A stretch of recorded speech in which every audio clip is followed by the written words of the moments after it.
ओवीस kitchen या recipe चॅनलमध्ये तुमचे स्वागत आहे. तर आज आपण ना पावसाळा स्पेशल अतिशय भन्नाट अशी रेसिपी करणार आहोत. गरम पाण्यामध्ये पोहे टाकून ही रेसिपी जर तुम्ही एकदा केली ना, तर बाजारातून अगदी किलो किलो पोहे आणाल इतकी जास्त अप्रतिम ही रेसिपी तयार होते. अगदी कमीत कमी साहित्यामध्ये तयार होते, झटपट होते. मुलांच्या डब्यासाठी करा, नाश्त्यासाठी करा किंवा मग जेवणासाठी करा. अधेमध्ये भूक असेल ना, भूक लागली असेल तरीसुद्धा ही रेसिपी तुम्ही केली ना, तरीसुद्धा उत्तम अशी आहे आणि खूप जास्त पौष्टिक आहे. आता त्यासाठी ना आपल्याला इथे 1 वाटी पोहे लागणार आहे. आपण जे कांदे पोह्यासाठी पोहे वापरतो ना, अगदी तेच पोहे इथे मी 1 वाटी घेतलेले आहेत. आता पोहे थोड्या वेळ साईडला ठेवून देऊया आणि एका कढईमध्ये 1 ग्लास इतपत मी पाणी घातलेलं आहे. आता या पाण्याला ना अगदी छान खळखळून अशी उकळी आणायची आहे. पाहू शकता पाणी छान गरम झालेलं आहे. आता यामध्ये जे आपण पोहे घेतले होते ना, ते सगळे घालून घेऊया. पोहे स्वच्छ असे निसून घ्या. माझ्याकडून इथे छोटंसं भातकोंड राहिलं होतं, त्यामुळे इथे बघा मी चमच्याने लगेच ते काढून घेतलेलं आहे. आता हे पोहे आपल्याला अगदी थोड्या वेळ ना असेच ठेवायचे आहेत. 2 ते 3 मिनटं फक्त पोहे आपल्याला उकळून घ्यायचे आहेत. खूप जास्तसुद्धा वेळ लावायचा नाही. इथे पाहू शकता आता चमच्याने थोडंसं हलवून घेतलं आहे आणि 2 ते 3 मिनटासाठी झाकण न ठेवता हे पोहे आपल्याला छान असे उकळून घ्यायचे आहेत. इथे बघा आता 2 ते 3 मिनटं झालेले आहेत आणि पोहेसुद्धा छान असे उकळून झालेले आहेत आपले. आता गॅस आपल्याला इथे बंद करायचा आहे आणि एका कोणत्याही चाळणीमध्ये हे पोहे आपल्याला चाळून घ्यायचे आहेत. आता पोहे खूप जास्त गरम आहे, तर मी गरमागरमच हे पोहे चाळलेले आहेत. तुम्हाला हवं असेल ना तर थंड करून झाल्यावरती किंवा थंड झाल्यानंतर तुम्ही चाळले ना तरी चालेल. पाहू शकता सगळं पाणी यामधलं आपण काढून घेतलेलं आहे आणि चमच्याने अगदी थोडेसे सुटसुटीत करून घेऊया, म्हणजे पोहे लवकर गार होतील. आता हे थोड्या वेळ असंच साईडला ठेवूया आणि इथे एक मिक्सरचं भांडं घेऊया. मिक्सरच्या भांड्यामध्ये मी ज्या वाटीने पोहे मोजून घेतले होते ना, अगदी त्याच वाटीने आपल्याला रवा मोजून घ्यायचा आहे. आता हा रवा बारीक वापरलेला आहे, पण जर तुमच्याकडे जाड रवा असेल ना, तो वापरला तुम्ही तरी चालेल. आता यामध्ये 2 चमचे इतपत आपल्याला ताजं दही घालायचं आहे. दही खूप जास्त आंबट असेल किंवा आंबट वगैरे असेल ना, तर ते घालू नका. ताजं दह्याचाच वापर करा. तर इथे बघा 2 चमचे दही घातल्यानंतर यामध्ये मी अगदी थोडंसं पाणी घालून घेतलं आहे आणि यातले आपल्याला काही पोहे यामध्ये घालून घ्यायचे आहेत. तुमचं मिक्सरचं भांडं जर मोठं असेल ना, तर अगदी एकदम सगळे पोहे तुम्ही यामध्ये घातले ना तरी चालेल. पण आता इथे हे मिक्सरचं भांडं लहान आहे, त्यामुळे मी एकदम पोहे घातले नाही आहे. 2 टप्प्यामध्ये हे मी वाटून घेणार आहे. आता थोडंसं अजून पाणी टाकून मी अगदी हे छान असं वाटून घेतलेलं आहे. यामध्ये छोटे छोटे पोह्याचे तुकडे राहतात. जर तुम्हाला ते सुद्धा बारीक वाटता आले ना, तर ते सुद्धा तुम्ही बारीक वाटू शकता. पाहू शकता अगदी व्यवस्थित असं आपण हे बारीक असं वाटून घेतलेलं आहे. पाणी टाकताना ना खूप जास्तसुद्धा घालू नका. आपल्याला नंतर जर कमी जास्त पाणी लागलं ना, तर यामध्ये आपण घालणारसुद्धा आहोत. आता जे उरलेले पोहे होते ना, ते सुद्धा इथे बघा मिक्सरच्या भांड्यामध्ये आपण लगेच टाकून घेतलेले आहेत. आता त्यामध्ये सुद्धा आपल्याला 1 चमचा इतपत दही घालायचं आहे. इथे मी एकूण दही ना 2 ते 3 चमचे इतपत वापरलेलं आहे. तुम्हाला जर दही कमी आवडत असेल ना, तर तुम्ही एखादा चमचा दही घातलं ना तरी चालेल. आता यामध्ये सुद्धा पुन्हा मी पाणी घातलेलं आहे आणि हे सुद्धा छान असं बारीक वाटून घेऊया. इथे पाहू शकता आता हे सुद्धा आपलं अगदी छान असं बारीक वाटून झालेलं आहे. आता सगळं बॅटर आपण एकत्रित करून घ्यायचं आहे. बॅटर बघा इथे जर तुम्हाला घट्टसर खूप जास्त वाटत असेल ना, तर पुढे आपण यामध्ये पाणीसुद्धा घालणार आहोत आणि जर बॅटरची कन्सिस्टन्सी तुम्हाला परफेक्ट वाटत असेल तर पाणी नाही घातलं ना तरी चालेल. आता बघा अगदी व्यवस्थित असं आपलं बॅटर तयार झालेलं आहे. खूप जास्त पातळसुद्धा नाही आणि खूप जास्त घट्टसुद्धा नाही. यामध्ये ना छोटे छोटे पोह्याचे तुकडे राहिले ना तरीसुद्धा चालणार आहे. आता यामध्ये काही भाज्या आपण घालून घेऊया. तुमच्या घरामध्ये ज्या भाज्या अवेलेबल असतील ना, त्या इथे तुम्ही घालू शकता. कोबी, सिमला मिरची असेल ते घाला किंवा कांदा, टोमॅटो, कोथिंबीर घातलं ना तरी चालेल. मी इथे किसलेलं गाजर घातलेलं आहे. किसून घेतलेलं थोडंसं बीट घातलेलं आहे. भरपूर अशी कोथिंबीर घातलेली आहे आणि एक लहान आकाराचा कांदा बारीक असा कट करून घातलेला आहे. तुम्हाला जर अजून काही यामध्ये भाज्या ॲड करायच्या असतील ना, तर त्यासुद्धा तुम्ही ॲड करू शकता. जर मुलं पालक वगैरे खात नसेल, कोबी वगैरे खात नसतील, सिमला मिरची खात नसतील, तर ते सुद्धा तुम्ही यामध्ये घालू शकता.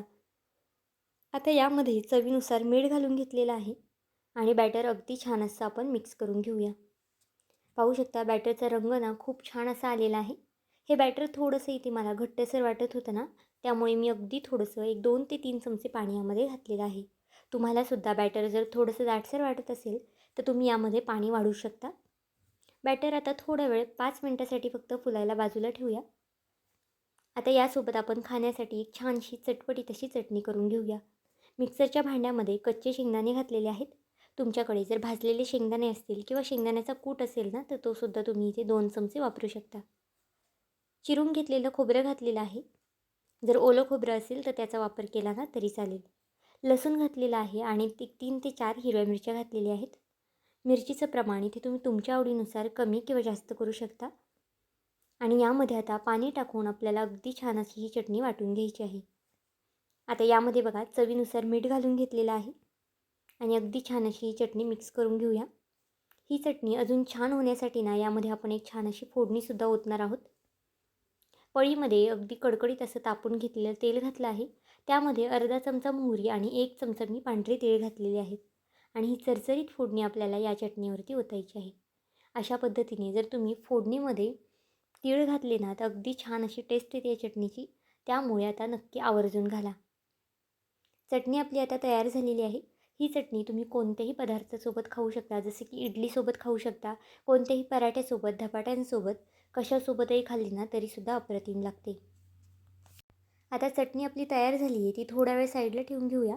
आणि बघा जोपर्यंत आपण चटणी करत होतो ना तोपर्यंत बॅटरसुद्धा अगदी छान असं आपलं तयार झालेलं आहे. यामध्ये अगदी चिमूटभर आपण सोडा घातलेला आहे. तुम्ही सोड्याच्या ऐवजी चिमूटभर इनोचा वापर केला ना तरी चालेल. इनो किंवा सोडा घातल्यानंतर बॅटर छान असं ढवळून घ्यायचं आहे आणि लगेच एका साईडला गॅसवरती एक पॅन तापत ठेवायचा आहे. तुम्ही नॉनस्टिकचा पॅन किंवा मग एखादा लोखंडी तवा वगैरे वापरला ना तरीसुद्धा चालतं.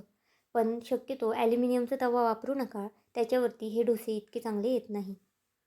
आता थोडंसं तूप लावून घेतलं आहे खालच्या साईडने मी आणि अगदी छान कडकडीत असा तवा तापून द्यायचा आहे.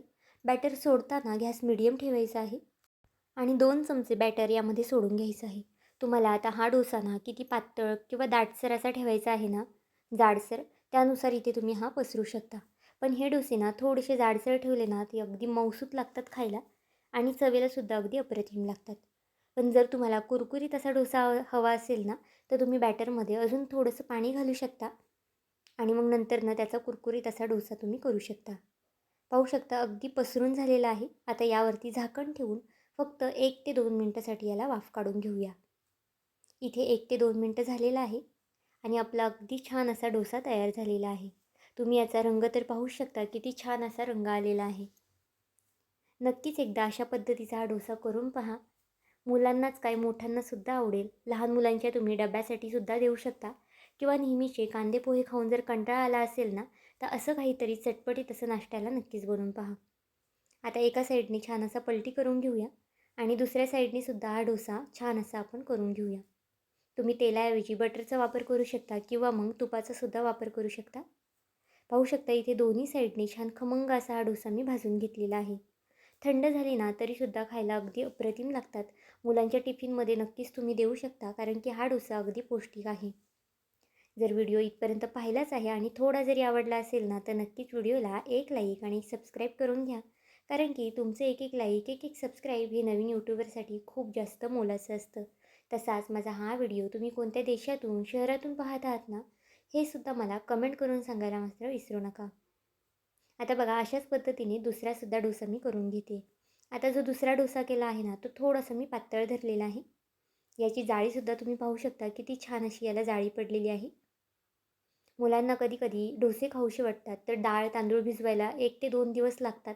तर अशा पद्धतीने तुम्ही त्यांना इन्स्टंट असा झटपट बनणारा डोसा नक्कीच बनवू शकता. आता बघा हा सुद्धा डोसा तयार झालेला आहे. खालच्या साईडने छान जाळीदार आणि छान असा गोल्डन रंग आलेला आहे. दोन्ही साईडने छान खरपूस भाजून घेऊया आणि एका प्लेटमध्ये काढून घेऊया. तुम्ही हा डोसा चटणीसोबत खाऊ शकता किंवा मग नुसता चहासोबत खाल्ला ना तरीसुद्धा अप्रतिम लागतो. यामध्ये थोडीशी फक्त तुम्हाला हिरवी मिरची वाटून टाकली ना, तर अगदी छान चमचमीत असा हा डोसा लागतो. अशाच पद्धतीने आता सगळे डोसे मी करून घेते एका साईडला. आता पाहू शकता इथे चटणी यासोबत मी सर्व केलेली आहे. चटणीसोबत ना हा डोसा खायला अगदी अप्रतिम लागतो. त्यामुळे पुन्हा पुन्हा सांगते, नक्कीच एकदा करून पहा. तर आजची ही रेसिपी तुम्हाला कशी वाटली मला हे कमेंट करून नक्की सांगा आणि चॅनलवरती नवीन असाल, चॅनलला अजूनही सबस्क्राईब केलं नसेल तर एक लाईक आणि सबस्क्राईब करायला विसरू नका. पुन्हा भेटूया आपण अशाच एका नवीन व्हिडिओमध्ये. तोपर्यंत बाय.